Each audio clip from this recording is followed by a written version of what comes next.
Igor Martinovic, cinematographer for George and Tammy. How familiar were you with George Jones and Tammy Wynette before the show? Actually, I didn't know anything about George Jones and Tammy Wynette. I did realize later on that I heard some of the Tammy's songs because they were like pop songs that I've heard in the background, but I didn't know anything about their lives. So it was kind of a process of discovery for me, learning. I watched like some documentaries about it. After reading the script and I also read some things about it. I was looking for the references in terms of the look of the period, about the references of their performances, and so it was a great process of discovery because I realized how this story is basically a story of.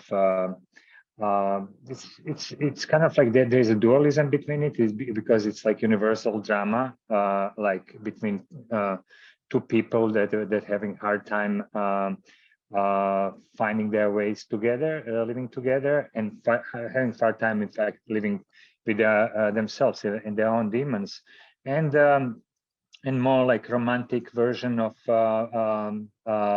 their public lives, yeah, and their performances and so on. So in that sense, it was interesting because that duality became like a concept for cinematography, because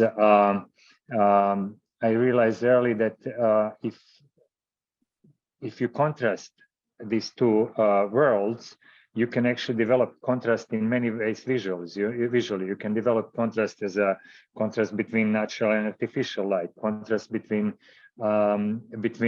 colors, complementary colors, or contrast between handheld camera and static camera, dynamism, static images. So like there's a lot of things that came out of that first impression.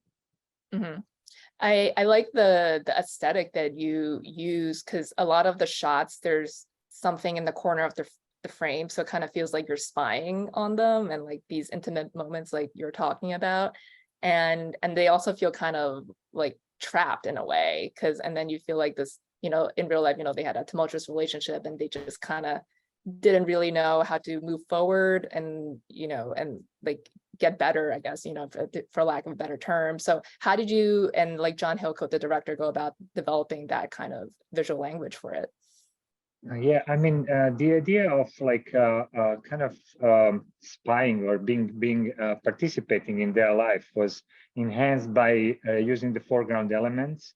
So we would shoot through materials, place elements in front of the lens, just to kind of have that impression of looking into their lives. The lenses would be tighter. Sometimes we would embrace reflections, the mirrors, shooting through the reflections, and the idea was always to kind of like be present from the outside, unless the moments call for where we are absolutely with them, we experiencing the subjective moments with the characters. And in terms of kind of, we realized early that they are the victims of their own making, and so like the way of representing that would be to create frames within frames and place them within those frames inside of the actual frame. So it would suggest that there is no way for them to exit. We would use a lot of negative framing, putting them on the edge of the frame, looking out of towards the edge of the frame, or framing where they would be really low in the frame, so they're kind of drowning within the frame. So all those elements were designed in order to kind of create a subconscious reaction to the audience. Mm-hmm. And that was a great observation.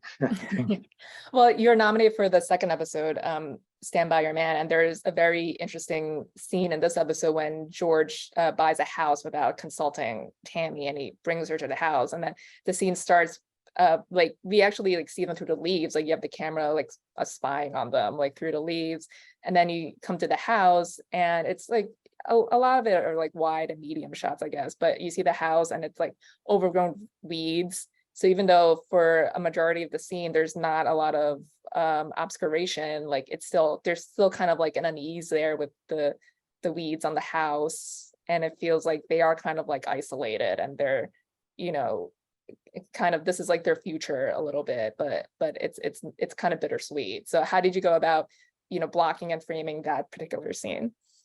I think, I mean, at that moment, Tammy wasn't 100% comfortable with the entire concept of like new house, moving in, and so we kind of tried to look through her eyes and to see this scene through their eyes. So we would keep the camera perspectives kind of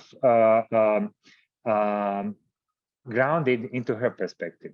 So if you would see her, we would see her close up, but when we see George, we would see George over her shoulder.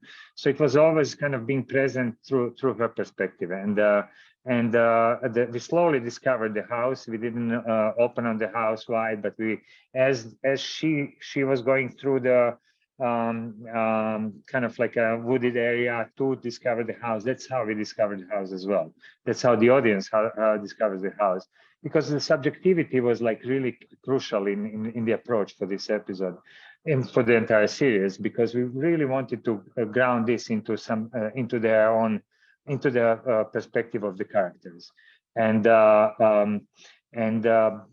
we use different techniques to do that, and also assigning different scenes to different to either George and Tammy. Mm-hmm. I know Michael Shannon and Jessica Chastain sang everything live on set. So what was it like shooting all of those music performances with no pre-records? They were actually pre-recorded, but they were playing live and singing live on the while we were doing it. It was, I mean, it was almost like shooting a live concert, you know, like you kind of had to be open to discovering things but completely prepared, like, you know, absolutely prepared to be able to cover the scenes. I mean, we found like really old lighting, like from 70s. We put the new LED lights into the housings from the 70s. So everything had to be authentic, and had to be it had to feel like we are part of that time period. We applied the grain throughout the process, on the set while we were shooting it. So the idea was to bring this performance to the audience as they would participate in being there in 70s. Mm-hmm. I also love like some of the concert scenes where you're talking about, you know, applying the different POVs too. Like there's some, you know, fans like obscuring the stage, and sometimes it's closer and sometimes it's more distant, especially, and it kind of also reflects like their relationship to fame and the trappings of fame, right? Totally, yeah. I mean, the idea was that you know, using the foreground elements to kind of be present at the concert as well. So if you're at the concert, you don't want to see just there with them. You know, you want to see it where you would be as an audience member. So you would have other audience members in front of you. So that was part of the concept as well. And generally, I think the idea was to kind of like portray that fame as because the music was actually the mirror of their lives.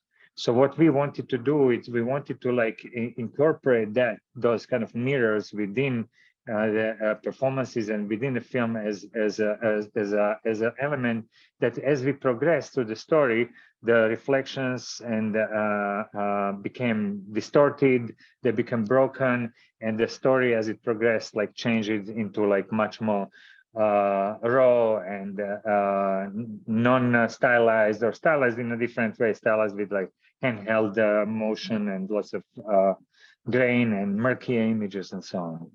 Mm-hmm. Yeah, awesome. Well, Igor, it was great speaking with you. Congratulations on the show and your nomination, and we'll see you back here in a little bit. Thanks so much.